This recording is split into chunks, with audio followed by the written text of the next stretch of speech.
qual está a cifra ng di anya 2023, a cifra ng aqui a cifra ng queda compila den último uitvoeringsrapportage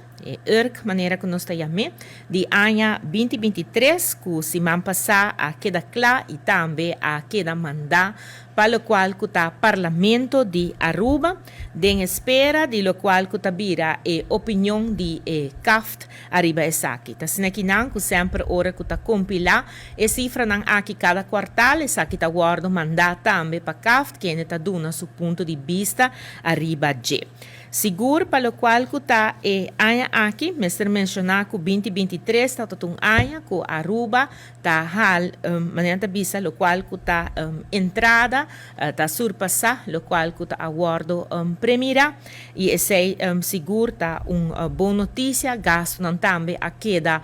conteni gasto não de personal também bota mira que essa aqui não também a queda conteni pero dentro do qual que está uitvoeringsrapportage que nós acaba 13 adiante aqui dentro por raia tour e informação que está necessário arriba lo qual que está finança público de país Aruba seguro para o qual tem execução de presupuesto 2023 aqui dentro tem tour e informação aqui não e documentação aqui está por Hayele está online arriba governo.away bota vai de parte de financial TUSEC supervisão financeira e em hora em bota haya lo qual que está último informação e dessa aqui está ERC número 4 aqui dentro é importante para sobre por haya informação de lo qual que está a realização de presupuesto 2023 com essa aqui vai cada quartal pero bandi já também tem informação essencial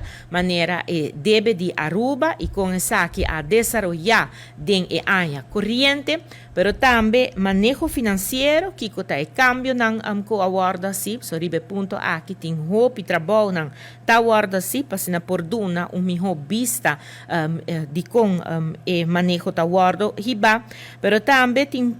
informação arriba lo qual está private public partnerships e PPPs essa aqui não está suma não grande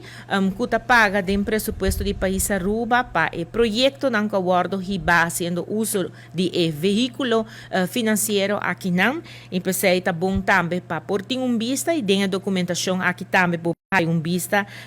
com essa aqui a binta desarrollar